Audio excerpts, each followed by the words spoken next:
Finding great candidates to hire can be like, well, trying to find a needle in a haystack. Sure, you can post your job to some job board, but then all you can do is hope the right person comes along. Which is why you should try ZipRecruiter for free at ziprecruiter.com/zip.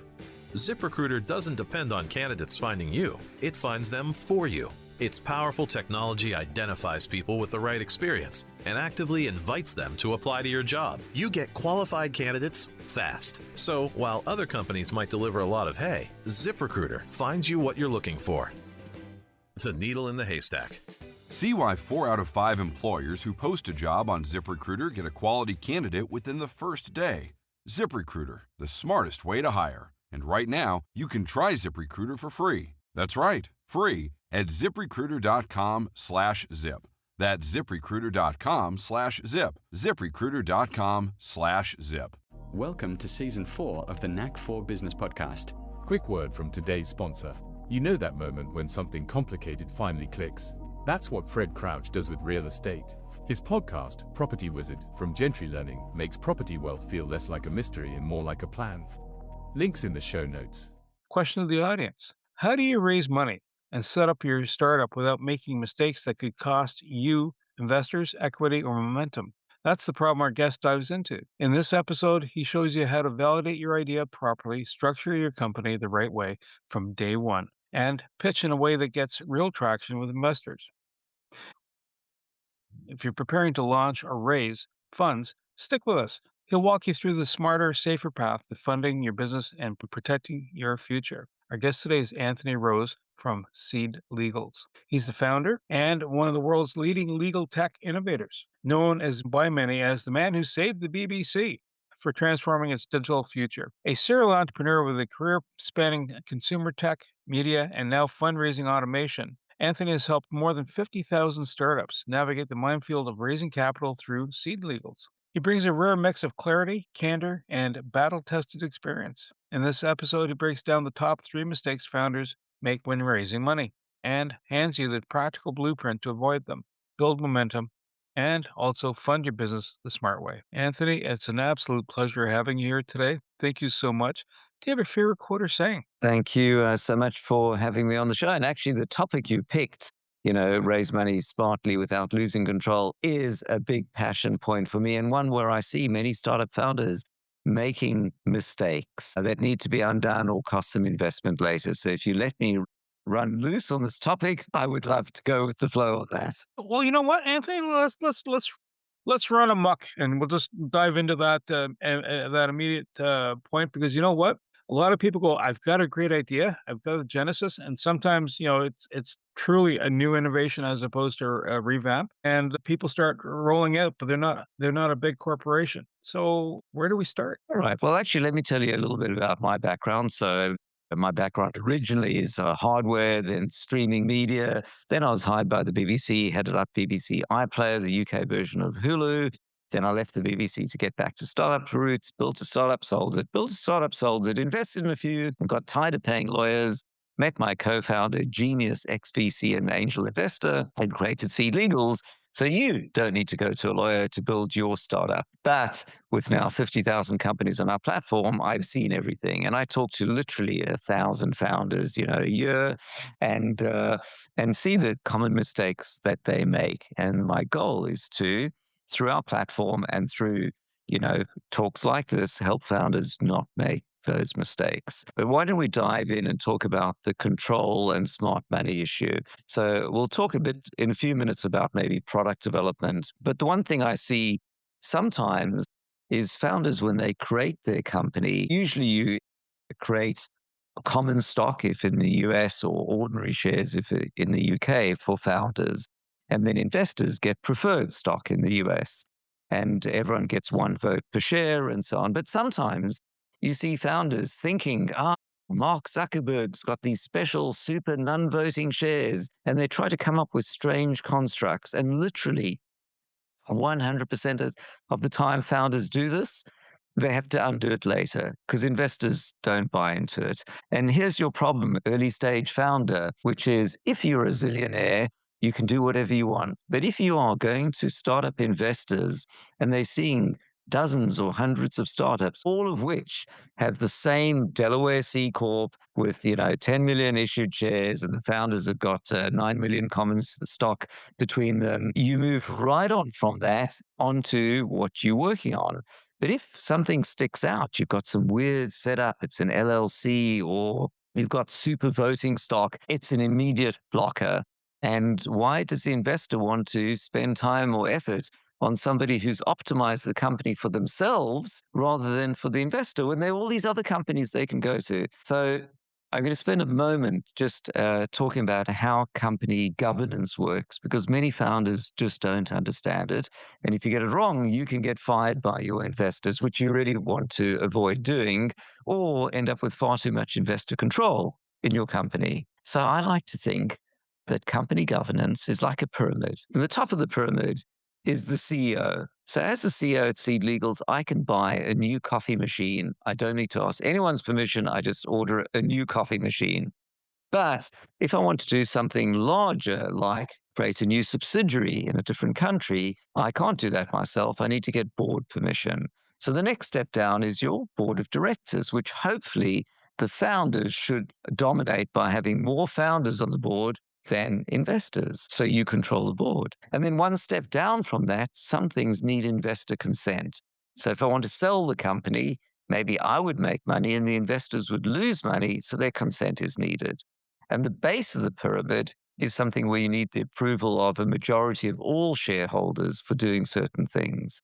So once you understand this pyramid, then you know which things are really important for control, and that's usually to own the board. And of course, if you dip below 50% of the stock overall, the shareholders can vote to get someone else on the board. So you want to, as founders, obtain majority shareholding in your company for as long as possible, and you want to control the board as long as possible. And that means making smart decisions in early funding rounds about not diluting too much, so that after a few rounds, you're less than 50% equity, and not getting more investors on the board than there are founders. So that's your 101 on control and hopefully not getting fired by your investors. When you're talking about like, buying the coffee maker versus, something massive like let's set up shop in halfway around the globe in a country where they don't speak the language that we normally do. What is the demarc point? Where is it a dollar expense or a capital commitment level? What's the threshold that you would say here we need somebody's consent, unless of course it's written into a contract? But when do you go? We should ask. That is a great point. And there are two parts to it. One of them is if you do a priced round, as it's called in the US, you have a whole lot of funding round documents, a stock purchase agreement, and a voting agreement, and it will spell out for hiring anyone over this salary level, or for incurring debt in the company beyond this level, or for creating a subsidiary. So there are a range of things, often called reserved matters, where you need board or investor consent. And so your goal, for investors, it's quite reasonable that they want consent rights on certain things, because you could bankrupt the company by going, hey, we're pivoting to a crypto exchange in Nevada. Oh, we didn't invest in that. Don't do that. So that reasonably needs investor consent. And so you define to avoid, conflicts or ambiguity later when you do a funding round, which things need consent or not. The other thing to note is that a well-functioning board acts to de-risk things. So if you want to do something that is risky, maybe you're betting the company or a good fraction of your, expenditure on it or something, maybe you don't want to stick your butt on the line that much personally, and you want to make it a shared decision, a shared risk reward, so that if things don't go well, then it's not you who just acted unilaterally. And that means that even if it isn't one of these so-called reserve matters, for bigger decisions, it's good and useful to go to the board. You get other people's views on things. Sometimes you've actually just having someone else's views is a very good thing. Of course, sometimes people have different views. And importantly, sometimes investors are not aligned with the founders. The founders might want to create growing business that's profitable, that will continue to pay them a great salary and grow maybe slowly. But the investors want to roll the dice and have a 50x return or bust. But for a founder, that's no good at all. You don't want to go home to your spouse and go, honey, there's a 1% chance we'll be a unicorn and a 99% chance we'll be bust in 2 years. What do you reckon? They're going to say, honey, go get a proper day job. So that won't work. So you want the founders and investors generally to be aligned, but the board is often where it plays out where they're not aligned. Maybe the investors want you to pump for growth, and the founders know it's not going to work. We're going to run out of money. We're going to have to fundraise again. We want to go slower. And those are the fun pieces where it's also important that the founders have control over the board so that they don't lose control of their own company. So, other than if you're a pure narcissist as a founder, you seek validation. So, tell me this, why do so many founders ask the wrong people the wrong questions? It is a very, very good point. I think that you don't really know who to trust for advice, right? So you'll see your Twitter feed filled with advice, and then how do you know if it's good or bad? I think one indicator might be anyone who puts themselves out as an advisor and hasn't built their own company, exited, raised money themselves, is probably going to have less good advice than somebody who's done that, because it's easy to say do X or Y. And then when you're in the trenches yourself and you see a board dispute, or you've spoken to someone who's just gotten fired yesterday because their board didn't agree with them, or the board refuses to let them, or the investors refuse to let them sell the company, and the company's going to go bankrupt, because it's better for the investors that it goes bankrupt because they get their loss relief rather than the company, growing slowly and not exiting. These are the problems you come across. Yeah, so it's tricky to who to take good advice from. Well, this leads me to another question. On the same vein, I'm going to assume that if you assemble a board of directors, you're looking for different competencies. It's almost like crowdsourcing. Not everybody is. Let's say it's a tech company. Not everybody is a widget maker or a SaaS company. Some people have expertise in other channels. How do you then find that right mix of people? And I get what you're saying. You don't want to overload it in the investors, because then all of a sudden you can be ganged up on. How do you find that balance? And then when you go, let's say, someone says, "Listen, we should be doing this." How do you not get sucked into a game that's being played by another corporation? In other words, they're looking at you as a slice of juicy pie, and they're just looking at it. How can we best get you in here by hook or crook? So it sounds Machiavellian, but how do you dodge that bullet, or sit back and think of your next move so you don't put your head in the chopping block quite by accident? You've asked another passion point question from me. I People try. often I con- try. people often confuse two different things, which is I want an advisor and I want a director on my company, or a board member, because that's what a board member is, a director. So an advisor is someone that gives you advice, and you either give them money or you give them stock options for giving you advice. And when they stop giving you advice, you stop giving them money or stock options and you say goodbye to them. Or when you don't like the advice, you say thanks, good day. A board director is like the police. They have a vote, which is the same as yours, and they can block the company doing things. If they gang up on you, they can get you fired. Where founders often make mistakes is they go, oh, I'd like these advisors. I'm going to get them on the board. I think that's a big mistake. The people on the board should be people who you really want as vote makers on what the company can do, noting that they may vote against you. So the people on your board would typically be the founders. Somebody has to run the company and make decisions. And often investors who insist on a board seat. You don't necessarily want them, but they insist on it as part of their investment. If they're going to put $5 million in your company, they're going to want a board seat. Now they're going to sell you how they're going to be amazing, and they're going to give you advice. I think investors upsell on this a lot. 3 funding rounds later, then they've gotten bored of you and they've moved on to something else, and they'll, come back to your quarterly board meetings, but maybe they're super non-interested. They're not even reading the board minutes. They breeze in, they tell you should pivot to a SaaS company and make more AI, and then disappear. And that's entirely not useful. And I see a thumbs up from Wayne.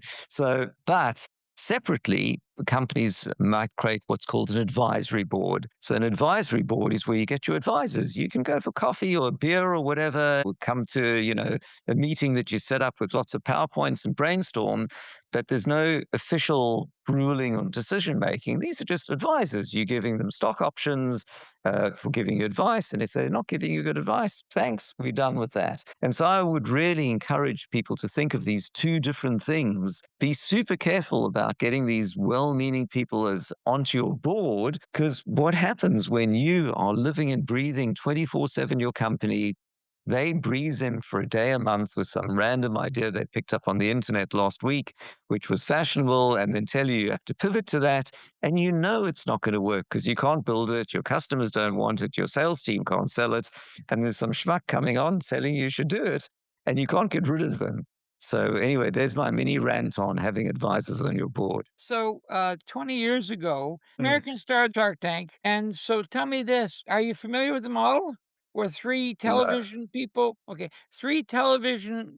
go on stage and they get pitched and they all own their companies and their pitch is actually televised and they do the dog and pony Yeah. and then the people who are on the board, yes or no for a piece of the action. And Right. by the way, the Yeah. Canadians did it first. I'm familiar with Shark Tank and Dragon's Den in the UK as Yes, well. that's it. Dragon's Den was first, and that was us. Woo! So is that an actual model that's sort of in real life as well, or is it different? No, that is television, and real life is not television. So you don't meet investors and they go, I've got this pile of money here. So the dirty secret that most people don't realize is that most of those investments that you see on television actually fail at the due diligence stage. Only like a third of them actually happen. Because it turns out when people go, yeah, I've got a global patent, this is bullshit, because a global patent would have cost you hundreds of thousands of dollars and taken years to get, and there's no such thing as a global patent. What they probably have is a patent application filed in the US or Europe or somewhere, which costs them, $5,000 and will highly likely never get granted. And so these bold claims are made, here's my medical product, but it's never got approval yet, or it doesn't work. So, or they've taken on money beforehand and they've given away too much equity, whatever it might be. So on television, of course, there's a big pile of cash, but realistically afterwards in the weeks or months that follow, a lot of them fall apart. But actually for the founders, they often don't mind because they got their television exposure. They may not have wanted the investment anyway, which it might have been at really terrible deal terms. The other thing on these shows is like, yeah, I'm going to give you $100,000, for 30% equity. It sounds fantastic. Your company's now valued at, $200,000 pre-money valuation, diluting 33%.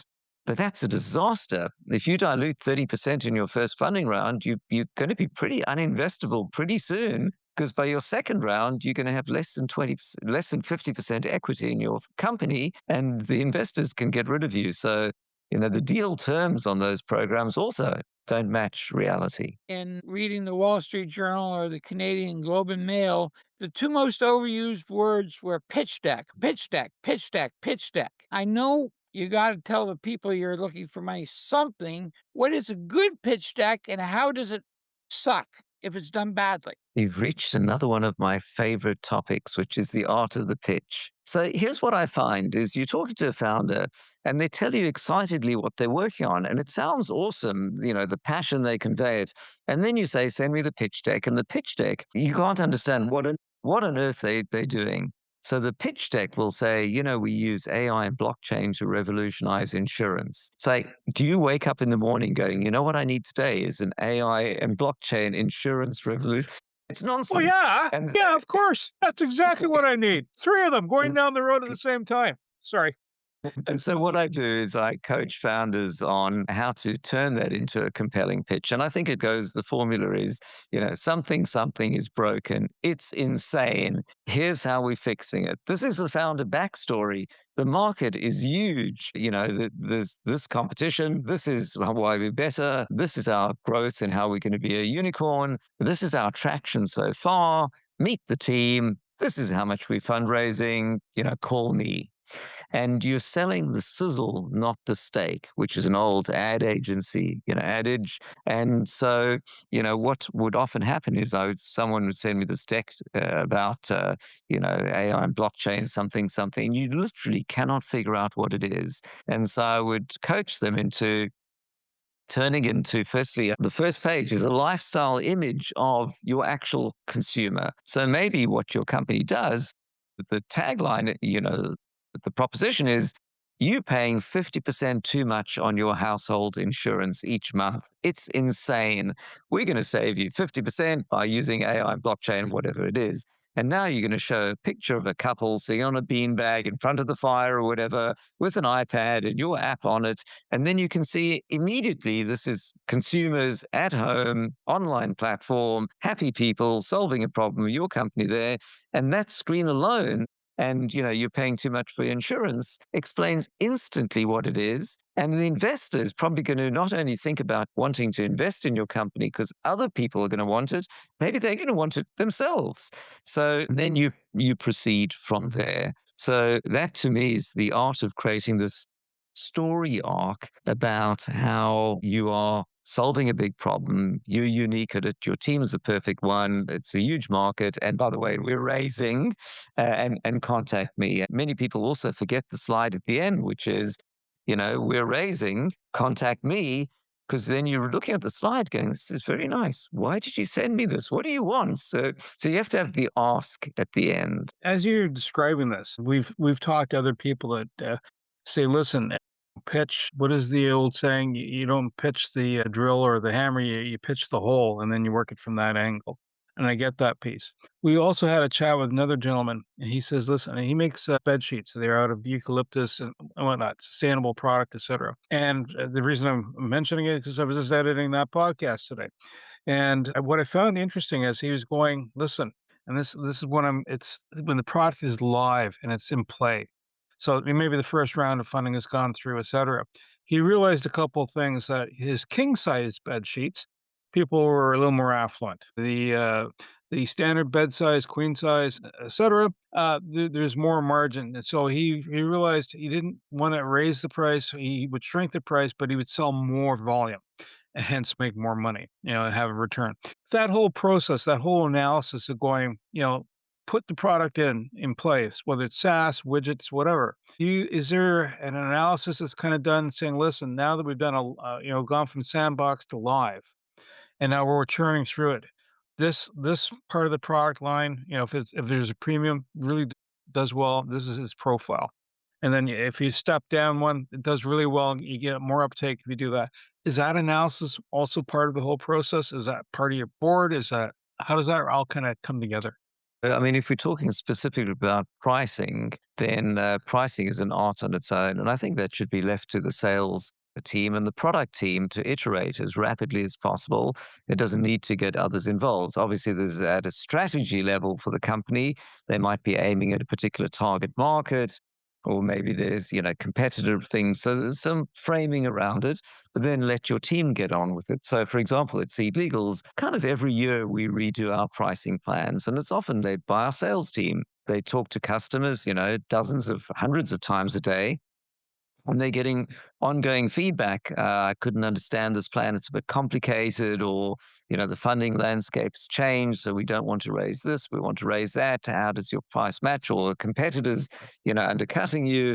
And so we're about to launch new pricing on Seed Legals, really driven by our sales team. And so, then it flows through to the rest of the company. As CEO, I look at it and may tweak the wording. So strategically it matches, our purpose and mission and so on. And we don't do anything that doesn't feel right. But these should just be rapid iteration things. And, I love the example that you gave, because when I go shopping for mattresses or sheets, I'm also struck by, why are the king ones a lot more expensive? I'm sure they're like 10% larger than the queen.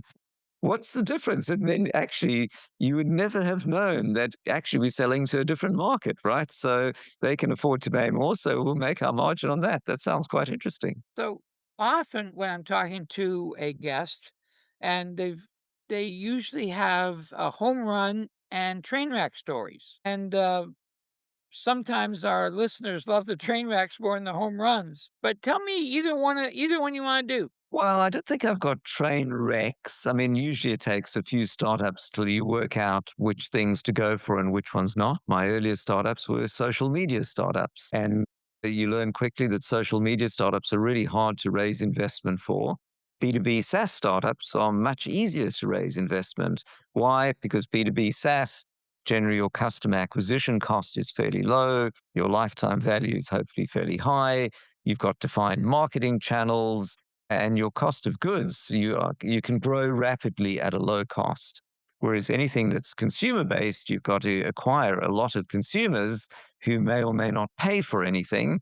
And so you've got a freemium tier, and then you have to convert them, and it's fickle. So one of the problems now, whenever and I learned that I was able to raise, that when I now see founders doing, often a common thing these days is mental health apps. There are many, many of them, and they cover all different market angles. Some of them are selling to consumers, some are free, because some of them are for companies who want to help their members, some of them for other, but any of them that are for consumers, I always wonder how they're going to acquire customers at scale in a way that doesn't bankrupt themselves by spending all their investment money on customer acquisition. Are you finding there's a trend right now or in the last year or even forecasting forward where you see startups focusing? Is it creating hard assets? Is it creating SaaS? Is it stuff that doesn't require shipping across and being tariffed the living heck out of? You know, as it seems to be the bone of contention right now. Are you finding there's a certain space that's seeing more activity than less in other areas? It's a great question. I think I look at it from two angles. One of them is, from what's the market doing? It's obvious that fast growth AI companies are where the money's going, right? And one of the challenges is that because of the explosive growth of some AI startups, investors now go, oh, right, no, we were looking for 2x year on year growth. Dude, if you're doing less than 10x, we're not interested. And very few companies can do that. So, will that be a bubble that bursts? We will see. I don't think it will burst, but I think that there are going to be a lot of heavily overfunded AI companies, and reality will set in, and then investment money will flow back to the ones that they weren't investing in. But the other way to look at it is, as a founder, you want to create a startup because you've got some passion points. You might want a better windshield wiper for your car because the last one was terrible and left streaks. So for you, it doesn't matter that AI companies are well funded or not. You've got your project. And yeah, just because the market sentiment says one thing, does it mean you should give up on your dream? And I realized this when I was on some panel with investors, and they were talking about, the hot market segment being batteries, and people should get into batteries. And I was looking at the audience going, there are zero people in the audience that are into battery chemistry. I mean, it's a stupid thing to say. Should they all give up on their bread making and their drones and their beers and, their whatever it is that they're working on just because batteries are a hot technology? So I think you obviously want to so something that's driving you and you want to pursue that vision and dream, but of course being realistic to see what your chances are of getting funding and who you're competing with, and also try to tap into whatever is the hot or fashionable segment with a little bit of sprinkling of AI pixie dust or whatever as needed, so that without catching yourself, so that you are promising something you can't deliver or you'll be caught out on, so that it does, get the eye of investors, or at least they don't think that you're a technology Luddite because you are not adopting the latest tech. So here's a question that I know is one of your passion points. Most people 30 years ago dreamed about going public. They don't even use that language anymore, but the dream was the big equity investment. And what they didn't realize is they fundamentally sold their company and didn't even know it. And you might become a very, very well paid employee, or maybe even a well paid employee with stock, but you sold your company. And then the other ditch is, oh, I'm going to bootstrap. I'm not going to buy groceries for a year because I can bootstrap and I'll own it all. Can you weave me through that highway for me? Yeah, I like that question. Let's start with the beginning of the company and then get onto the IPO. So the bootstrapping, and there's also a term called seed strapping these days. So the bootstrapping thing goes, once upon a time, I had to hire developers and buy servers, and it was very expensive. But these days, everything's in the cloud and there's AI. So maybe I can do more myself and I don't need to hire people. And so I can just fund it myself. And I think that's a great aspiration. You absolutely should use Lovable and vibe coding as much as you can. But the reality is, there are no growing companies that are just one person because there are just too many things to do in the day. You do need software developers. You do need a marketing team and a sales team and a customer support team and someone to do the books. And there's just an insane amount of stuff to do in a company. So the problem is, if you're bootstrapping, yes, you're not diluting, giving away some equity in your company, but years of your life will disappear. If your life has value, as soon as you prove that you can build something that people want and get a valuation such that you're not going to dilute too much, you're far better off taking someone else's money to grow faster. I mean, you can build it yourself for 2 years or give away 15% equity and build it in 6 months with other people, whose money that you can now pay them. I think, by all means, of course, always start bootstrapping. And on Seed Legals, I've got data that shows that founders put a median of about $35,000 of their own money into a company first because no one invests on a PowerPoint. But at some point, unless you're independently wealthy, you just can't afford it anymore. You start spending $1,000 a month and then two and then four and then $8,000. Pretty soon, you're having a discussion with your partners like where this money is going. You could have bought a whole lot of stuff. You could have a Ferrari pretty soon. Are you sure you want to keep putting?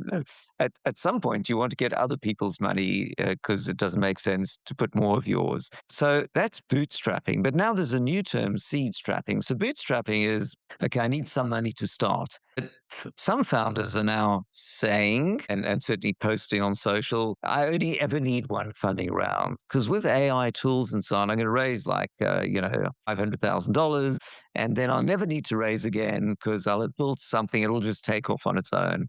And I quietly chuckle whenever I hear that because it never happens. I mean, well, there are two problems. Firstly, if your business is growing like crazy and taking off, it would be stupid to not raise more to grow faster and hire people and so on. Secondly, so there's no purpose to having a seed strapping strategy because if things are going well, you're naturally probably going to want to raise more and investors will be throwing money at you. The second problem is if you ever tell your investors that you don't plan to raise another funding round, you've just made yourself uninvestable. Because investors make their money by selling their stock in a future round or on exit of the company later. So if you're telling them you're on the go slow plan, I'm not going to raise more, I'm just going to make profit and keep growing, they go, that's awesome for you and useless for us. Sometimes they call it a hobby business. That's great for you, not so much for them. So never ever tell your investor that you plan to seed strap because it's a poor investment piece. Whether you do, I mean, if you can get to profitability and not have to raise again, that's fantastic, right? Because fundraising is a pain. You do lose more control each funding round, but you don't need to signpost it up front and you can decide what to do when you get there. And one other thing I've seen is that I think first time founders are obsessed like about losing control. Oh my God, I'm giving away some equity. You only lose control when you get to sort of Series A round or later and you've got VCs on your board and you're now heavily diluted. In the early days, this isn't a problem. So you don't need to obsess about that. You need to obsess that anyone's going to want your products and how to get some traction. And unless you can pay for it yourself, you need other money. So let's now switch to the IPO side. And basically, IPOs are dead. Once upon a time, hundreds of IPOs a year. I think in the US, like a dozen last year. In the UK, there were the grand total of 0 IPOs, as far as I know, on the London Stock Exchange. Why? Because it's so expensive and so onerous that, in the UK, there are like 8,000 company exits a year and 0 IPOs. So I'm amused that at Seed Legals, when we build the funding round documents for people, We put in all the legal wording for all the eventualities if things go well or not. And one of them is the provisions on an IPO. Realistically, the chance of your company IPOing is kind of about the same as getting struck by lightning on a golf course. It's good to aim for it. But, I think when you do see people who've IPO'd, obviously there may be, good cash to be had, but the public reporting and so on is so onerous that you may regret that just running your company and doing the stuff you want. Suddenly you've got these investor updates, and then everything you post on social is scrutinized. And are you moving the stock price?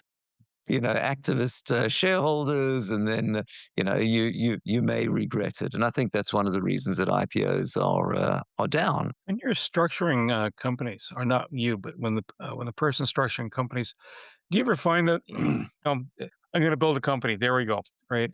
But there's a company within a company, or something adjunct to it, whether it's a subsidiary, however you want to describe it.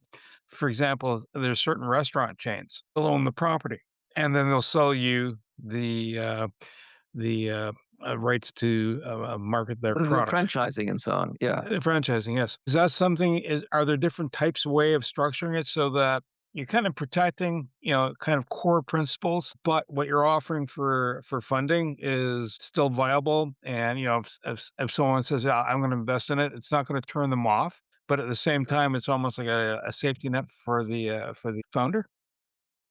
I, Or so is that a some of- whole new conversation? No, that fits right in with some of the crazy things that founders do that make them uninvestable. So I, investors see lots of companies, and if they see a company, it's a Delaware C Corp, and the founders own the stock directly, and they're raising with a safe. It's like, great.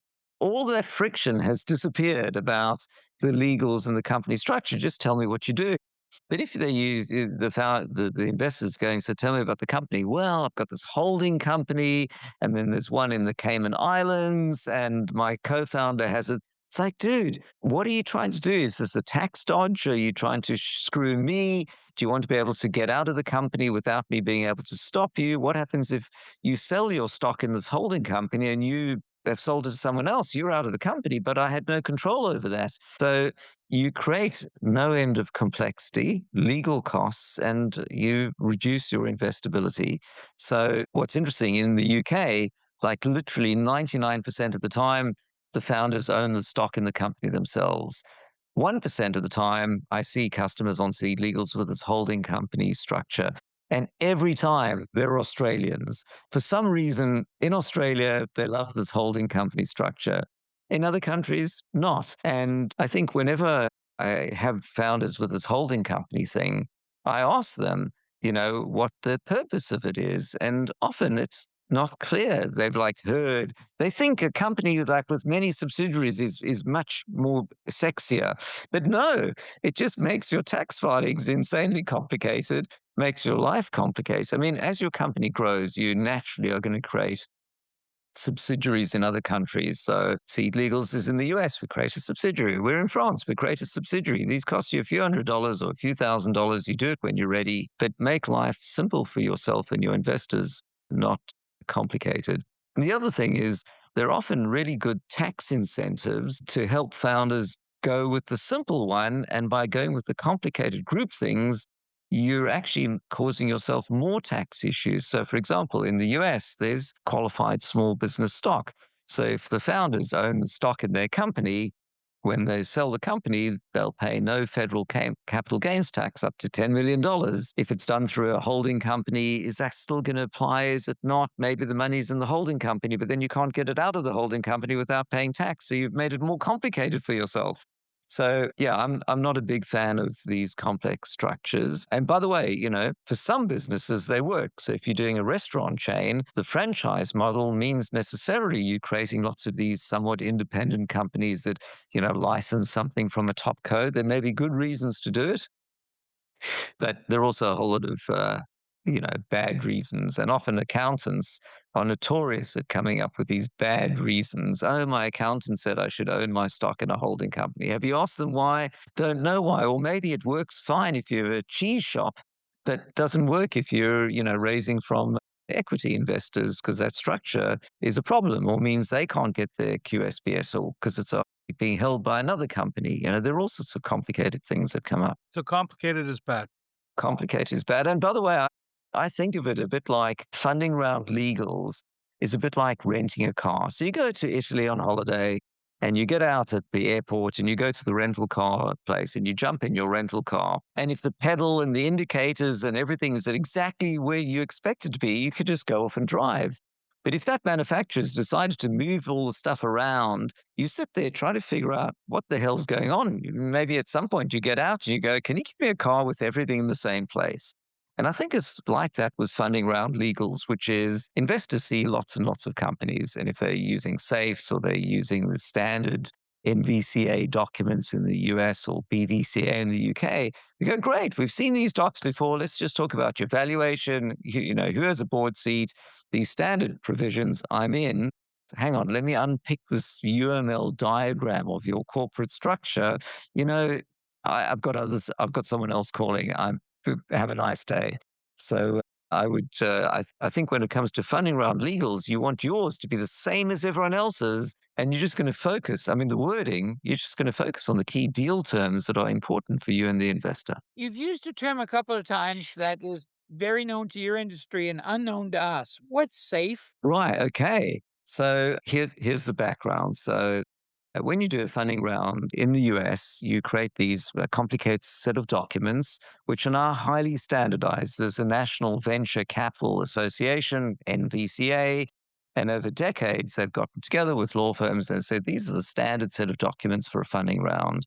But in the US, the cost of legal lawyers in a funding round is like $50,000 or $100,000 or more. It's insane. The Y Combinator came up about 10 years ago now, with something called a SAFE, Simple Agreement for Future Equity. It says instead of all these complicated documents, we're going to kick the can down the road, and we have this 3-pager document that says, I'm going to give you money now, and you're going to give me stock one day when you do your funding round later. And because of this, none of us need to go to lawyers, and we're going to agree that when you do your funding round, you're going to give me stock, but because I've come in early, I might get a discount, or maybe it'll be at a valuation cap. So because I'm coming in now, if you do your next round at a valuation greater than $5 million, you'll still give me stock as if it's $5 million valuation.